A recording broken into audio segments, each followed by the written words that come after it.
मिठाई वाला। आइए सुनते हैं भगवती प्रसाद वाजपेयी द्वारा लिखित कहानी मिठाई वाला। बहुत ही मीठे स्वरों के साथ वह गलियों में घूमता हुआ कहता, बच्चों को बहलाने वाला, खिलौने वाला। इस अधूरे वाक्य को वह ऐसे विचित्र किंतु मादक मधुर ढंग से गाकर कहता कि सुनने वाले एक बार अस्थिर हो उठते।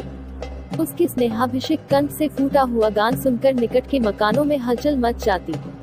छोटे छोटे बच्चों को अपनी गोद में लिए युवतियां चिकों को उठाकर छज्जों पर नीचे झांकने लगती। गलियों और उनके अंतर्व्यापी छोटे छोटे उद्यानों में खेलते और इठलाते हुए बच्चों का झुंड उसे घेर लेता और तब वह खिलौने वाला वहीं बैठकर खिलौने की पेटी खोल देता। बच्चे खिलौने देखकर पुलकित हो उठते। वे पैसे लाकर खिलौने का मोलभाव करने लगते। पूछते, इच्छका दाम क्या है? ऑल इच्छका। खिलौने वाला बच्चों को देखता और उनकी नन्ही नन्ही उंगलियों से पैसे ले लेता और बच्चों के इच्छानुसार उन्हें खिलौने दे देता। खिलौने लेकर फिर बच्चे उछलने कूदने लगते और तब फिर खिलौने वाला उसी प्रकार गाकर कहता, बच्चों को बहलाने वाला, खिलौने वाला। सागर की हिलों की भांति उसका यह मादक गान गली भर के मकानों में इस ओर से उस ओर तक लहराता हुआ पहुंचता और खिलौने वाला आगे बढ़ जाता। राय विजय बहादुर के बच्चे भी एक दिन खिलौने लेकर घर आए। वे दो बच्चे थे, चुन्नू और मुन्नू। चुन्नू जब खिलौने ले आया तो बोला, मेला घोला कैछा छंदले। मुन्नू बोला, और देखो मेला कैछा चुदले। दोनों अपने हाथी घोड़े लेकर घर भर में उछलने लगे। इन बच्चों की माँ रोहिणी कुछ देर तक खड़े खड़े उनका खेल निरखती रही। अंत में दोनों बच्चों को बुलाकर उसने पूछा, अरे ओ चुन्नू मुन्नू, ये खिलौने तुमने कितने में लिए हैं? मुन्नू बोला, 2 पैसे में। खिलौने वाला दे गया है। रोहिणी सोचने लगी, इतने सस्ते कैसे दे गया है? कैसे दे गया है यह तो वही जाने, लेकिन दे तो गया ही है, इतना तो निश्चय है। एक जरा सी बात ठहरी। रोहिणी अपने काम में लग गई। फिर कभी उसे इस पर विचार करने की आवश्यकता भी भला क्यों पड़ती। 6 महीने बाद नगर भर में 2-4 दिनों से एक मुरली वाले के आने का समाचार फैल गया। लोग कहने लगे, भाई वाह, मुरली बजाने में वह एक ही उस्ताद है। मुरली बजाकर, गाना सुनाकर वह मुरली बेचता भी है, सो भी 2-2 पैसे में। भला इसमें उसे क्या मिलता होगा? मेहनत भी तो न आती होगी। एक व्यक्ति ने पूछ लिया, कैसा है वह मुरली वाला? मैंने तो उसे नहीं देखा। उत्तर मिला, उम्र तो उसकी अभी अधिक न होगी, यही 30-32 का होगा। दुबला पतला गोरा युवक है, बीकानेरी रंगीन साफा बांधता है। वही तो नहीं जो पहले खिलौने बेचा करता था। क्या वह पहले खिलौने भी बेचा करता था? हाँ, जो आकार प्रकार तुमने बतलाया उसी प्रकार का वह भी था। तो वही होगा। पर भाई, है वह एक उस्ताद। प्रतिदिन इसी प्रकार उस मुरली वाले की चर्चा होती। प्रतिदिन नगर की प्रत्येक गली में उसका मादक मृदुल स्वर सुनाई पड़ता, बच्चों को बहलाने वाला, मुरलिया वाला। रोहिणी ने भी मुरली वाले का यह स्वर सुना। तुरंत ही उसे खिलौने वाले का स्मरण हो आया। उसने मन ही मन कहा, खिलौने वाला भी इसी तरह गा गा कर खिलौने बेचा करता था। रोहिणी उठकर अपने पति विजय बाबू के पास गई। जरा उस मुरली वाले को बुलाओ तो चुन्नू मुन्नू के लिए ले लूं। क्या पता यह फिर इधर आए न आए। वे भी जान पड़ता है पार्क में खेलने निकल गए हैं। विजय बाबू एक समाचार पत्र पढ़ रहे थे। उसी तरह उसे लिए हुए वे दरवाजे पर आकर मुरली वाले से बोले, क्यों भाई, किस तरह देते हो मुरली? किसी की टोपी गली में गिर पड़ी, किसी का जूता पार्क में ही छूट गया और किसी की सोथनी पाजामा ही ढीली होकर लटक आई है। इस तरह दौड़ते हाँफते हुए बच्चों का झुंड आ पहुंचा। एक स्वर से सब बोल उठे, अम भी लेंदे मुरली और अम भी लेंदे मुरली। मुरली वाला हर्ष से गदगद हो उठा। बोला, सबको देंगे भैया, लेकिन जरा रुको, ठहरो, एक एक को देने दो। अभी इतनी जल्दी हम कहीं लौट थोड़े ही जाएंगे। बेचने तो आए ही हैं और है भी इस समय मेरे पास 1-2 नहीं, पूरी 57। हाँ बाबूजी, क्या पूछा था आपने, कितने में दी? दी तो वैसे 3-3 पैसे के हिसाब से है, पर आपको 2-2 पैसे में ही दे दूंगा। विजय बाबू भीतर बाहर दोनों रूपों में मुस्कुरा दिए। मन ही मन कहने लगे, कैसा है, देता तो सबको इसी भाव से है, पर मुझ पर उल्टा एहसान लाद रहा है। फिर बोले, तुम लोगों की झूठ बोलने की आदत होती है। देते होगे सभी को 2-2 पैसे में, पर एहसान का बोझा मेरे ही ऊपर लाद रहे हो। मुरली वाला एकदम अप्रतिभ हो उठा। बोला, आपको क्या पता बाबूजी की इनकी असली लागत क्या है?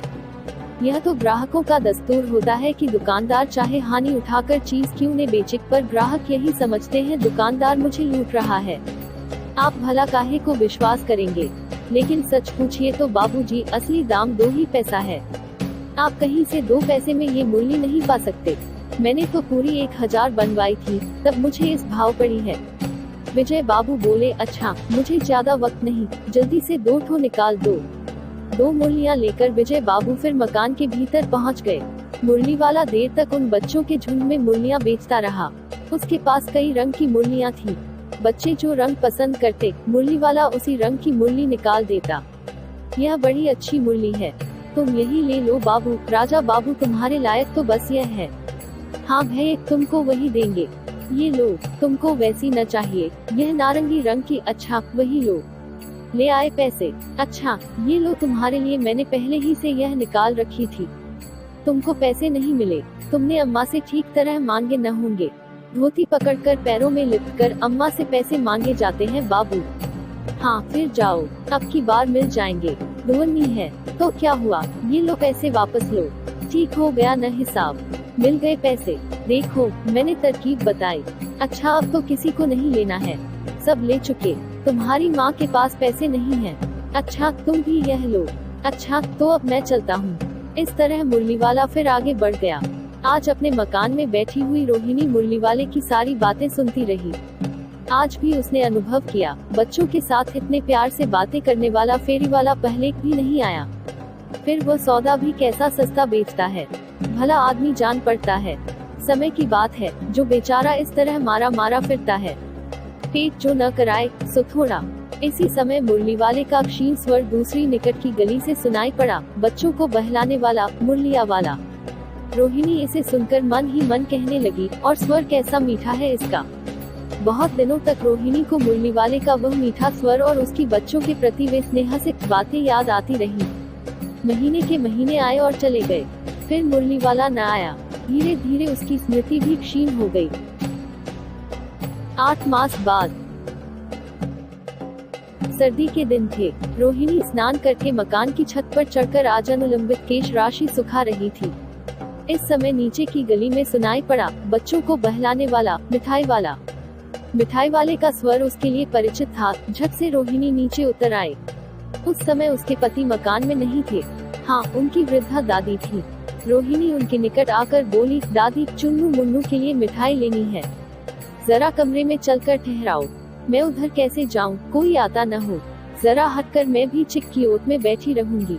दादी उठकर कमरे में आकर बोली, ए मिठाई वाले, इधर आना। मिठाई वाला निकट आ गया, बोला, कितनी मिठाई दूं माँ? ये नए तरह की मिठाइयाँ हैं, रंग बिरंगी, कुछ कुछ खट्टी, कुछ कुछ मीठी, जायकेदार, बड़ी देर तक मुंह में टिकती हैं, जल्दी नहीं घुलती। बच्चे बड़े चाव से चूसते हैं। इन गुणों के सिवा ये खांसी भी दूर करती हैं। कितनी दूर, चपटी, गोल, पहलदार गोलियां हैं। पैसे की 16 देता हूँ। दादी बोली, 16 तो बहुत कम होती हैं, भला 25 तो देते। मिठाई वाला, नहीं दादी, अधिक नहीं दे सकता, इतना भी देता हूँ। यह अब मैं तुम्हें क्या, खैर मैं अधिक न दे सकूंगा। रोहिणी दादी के पास ही थी, बोली, दादी, फिर भी काफी सस्ता दे रहा है, 4 पैसे की ले लो। यह पैसे रहे। मिठाई वाला मिठाइयाँ गिनने लगा, तो 4 की दे दो। अच्छा, 25 नहीं सही, 20 ही दो। अरे हाँ, मैं बूढ़ी हुई मोलभाव, अब मुझे ज्यादा करना आता भी नहीं।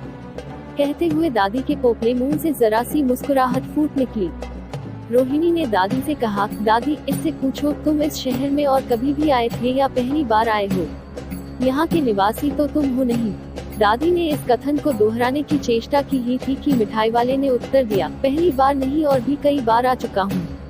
रोहिणी चिक की आड़ ही से बोली, पहले यही मिठाई बेचते हुए आए थे या और कोई चीज लेकर? मिठाई वाला हर्ष, संशय और विस्मयादि भावों में डूबकर बोला, इससे पहले मुरली लेकर आया था और उससे भी पहले खिलौने लेकर। रोहिणी का अनुमान ठीक निकला। अब तो वह उससे और भी कुछ बातें पूछने के लिए अस्थिर हो उठी। वह बोली, इन व्यवसायों में भला तुम्हें क्या मिलता होगा? वह बोला, मिलता भला क्या है, यही खाने भर को मिल जाता है, कभी नहीं भी मिलता है। पर हाँ, संतोष, धीरज और कभी कभी असीम सुख जरूर मिलता है, और यही मैं चाहता भी हूँ। सो कैसे, वह भी बताओ। अब व्यर्थ उन बातों की क्यों चर्चा करूँ, उन्हें आप जाने ही दे। उन बातों को सुनकर आपको दुख ही होगा। जब इतना बताया है, तब और भी बता दो। मैं बहुत उत्सुक हूँ, तुम्हारा हर्जा न होगा, मिठाई मैं और भी ले लूंगी।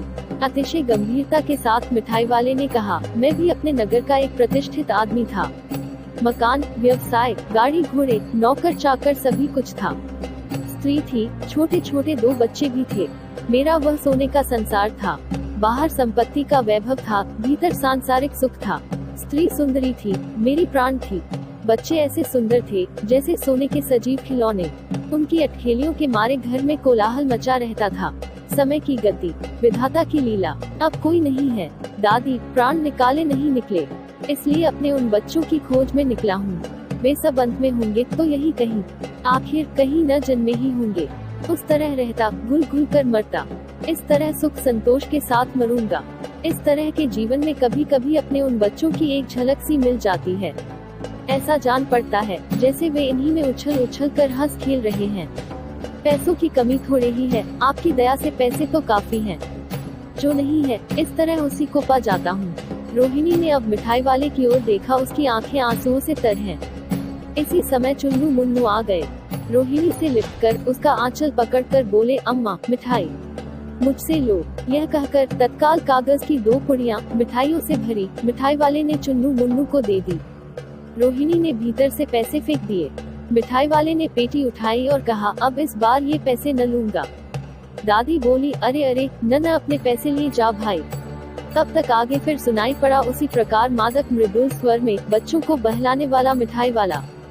प्रस्तुत कहानी में फेरी वाला कभी मिठाई वाला, कभी खिलौने वाला तो कभी मुरली वाला बनकर मोहल्ले में आता है। अपने दुख को भुलाने के लिए मोहल्ले के बच्चों को प्यार और लोगों को खुशी देने का प्रयास करता है।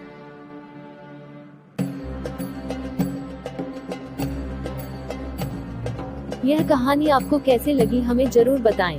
खुश रहे, तंदुरुस्त रहे।